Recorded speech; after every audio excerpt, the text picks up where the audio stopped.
안녕하십니까. 어깨 아프면 견우아입니다. 오늘은 견우가 극하근 통증에 대해서 이야기를 합니다. 극하근 들어는 보셨나요? 운동을 좀 하시는 분들은 금방 아실 거고요.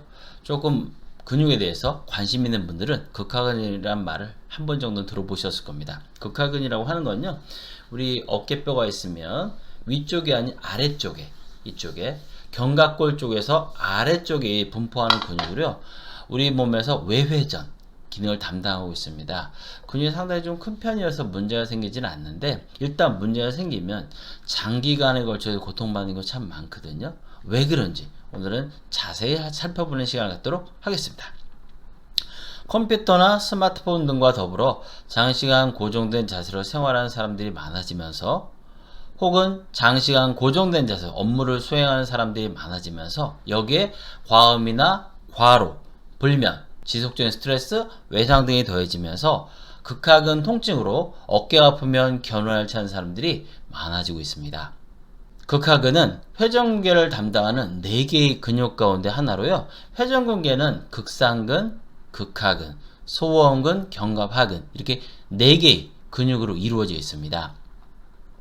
회전근개 중에서 치료가 잘 안되는 근육 중 하나로, 중풍 환자 어깨 통증에서 우선적으로 검사할 근육으로 어깨의 외회전과 신전을 담당합니다. 문제가 발생하면 환측이나 건축으로 누워도 항상 통증이 발생하게 됩니다. 극하근 통증이 발생하는 경우는 크게 극하근 자체에 문제가 있는 경우와 다른 곳에서 문제가 발생해 극하근까지 파생된 경우, 이렇게 크게 두 가지로 살펴볼 수가 있습니다.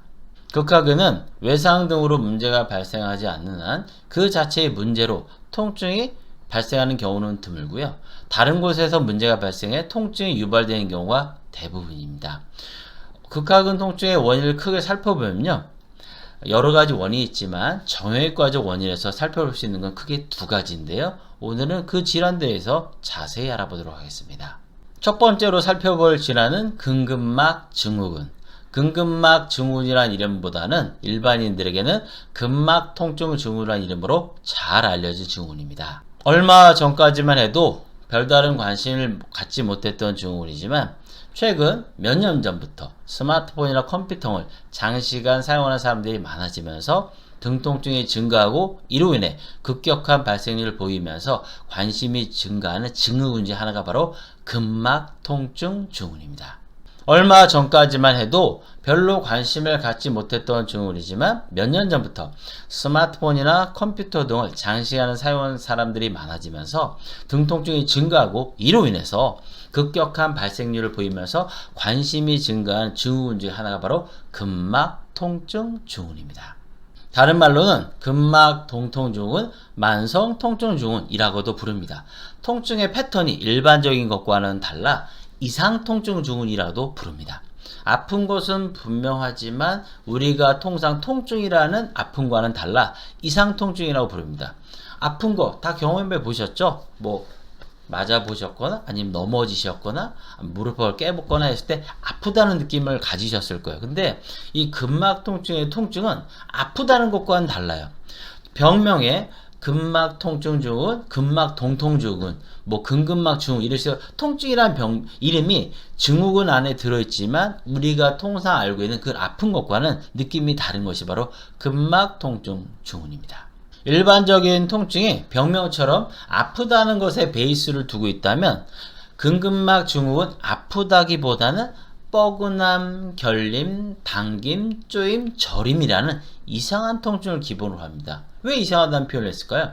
우리가 아프다는 느낌과는 다르다니까요. 뻐근함, 결림, 당김, 쪼임, 저림. 아픈 것과 좀 느낌이 다르죠.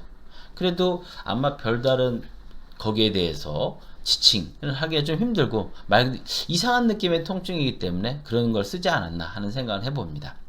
심지어는 가려움이나 따끔거림, 부종을 경험하기도 하고요. 좀 더 증상이 발전하면 해당 근육이 시리다, 화끈거리다, 내 살 같지 않다 등등의 다양한 표현을 하기도 합니다. 너무 아프지 않은 참을 만한 통증이다 보니 처음부터 어깨가 아프면 견우야를 찾기보다는 이런저런 나름의 해결책을 강구하다가 거기서 더 안 되면 다음 단계를 거쳐 최종에 이르러 방문한 경우가 많습니다. 처음엔 우리가 아까도 말씀드렸지만 아픈 게 아니잖아요. 뻐근함, 결림, 당김, 쪼임, 저림이니까 근육통인가 하고 지내다가 또 힘든 일이나 무거운 일을 많이 하시면 또 그럴 수 있잖아요. 그래서 그러고 지내다가 아니면 거기에 대해서 뭐 마사지나 스트레칭 같은 걸 하다가 점점 퍼지면서 이거 도저히 안 되겠는데 일상생활이나 사회생활에 상당한 심각한 장애를 받고 나서 바로 진료실 찾는 경우가 일반적입니다. 근막 통증 증후는요, 격렬한 통증을 유발하지 않게 처음부터 치료를 시작하기보다는 상당 부분 발전해 일상생활이나 사회생활에 상당한 장애를 받고 나서 적극적인 치료를 시작하는 경우가 일반적입니다. 그러다 보니 어깨 안이온, 견우 안이온의 네오날 정도가 되면 최소 몇 개월에서 최대 몇 년 이상 증상이 진행되는 경우가 대부분입니다. 그래서 얼마나 되셨어요? 라고 물으면 한 달 됐어요? 2달 됐어요? 참 좋은 경우고요. 언제부터 그런지 모르겠습니다 라고 하는 게 오히려 더 일반적인 대답이라고 할 정도로 상당히 만성화되는 패턴의 경우가 가는 게 바로 근막 통증 증후입니다. 불편은 주로 목과 목덜미에서 시작합니다. 그러다가 시간이 지나면서 증상이 발전하면서 머리, 얼굴, 흉쇄의 넓은 주위, 가슴, 날개뼈, 날개축지, 등, 허리, 꼬리뼈 등에 발생하기도 합니다. 심지어는 귀, 눈, 입, 안 등에 발생해 생활의 질을 상당히 떨어뜨리기도 합니다. 그럼 왜 생기는 걸까요?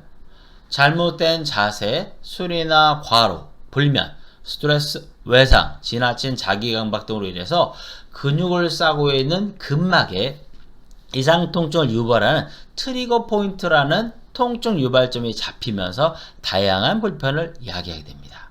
충분한 수면과 휴식을 취하고 무겁거나 힘쓰는 일을 피하면서 가벼운 유산소 운동을 병행하고 과음과 과로를 조심하며 통증을 단기간에 해결하게 하기보다는 통증 치료와 더불어서 원인 치료를 병행하는 것이 제일 좋습니다. 다음으로 살펴볼 질환은 경추 수액 탈출증입니다. 경추 수액 탈출증이라는 다소 복잡한 생소한 이름보다는 일반인들에게는 목 디스크라는 이름으로 잘 알려진 질병입니다.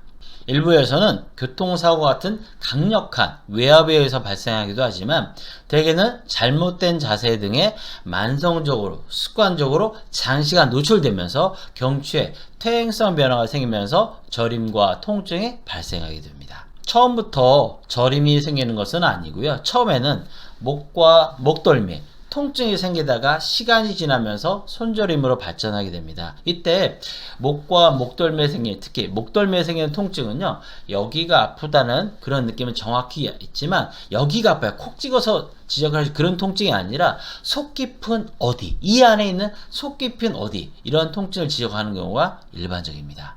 관련 증상으로는요, 목과 목덜미 통증 외에 목덜미가 뻣뻣한 한강, 고혈압, 집중력 저하, 만성 피로, 만성 두통, 팔의 마비, 안구 건조, 어지러움과 같은 신체 증상을 유발해 일상생활, 업무생활에 상당한 장애를 주게 됩니다. 어깨 아프면 견우에서는요, 잘못된 자세와 생활습관 교정을 기본으로 하여 증상에 맞는 맞춤식 스트레칭, 경결된 근육을 풀어주는 침이나 도침, 국소적인 염증을 케어하는 봉약침, 근막의 정상화, 목 디스크의 정상화를 도와주는 치료 한약, 경근의 길이와 장력의 균형 회복을 도와주는 관절 가동 추나, 근막 추나 등을 환자의 증상에 맞게 활용하여 효과적인 치료를 돕고 있습니다. 목 디스크나 근막 통증을 좋은 치료가 물론 중요합니다. 그것보다 중요한 것은 항상 예방이라는 사실을 잊어서는 안 될 것 같습니다.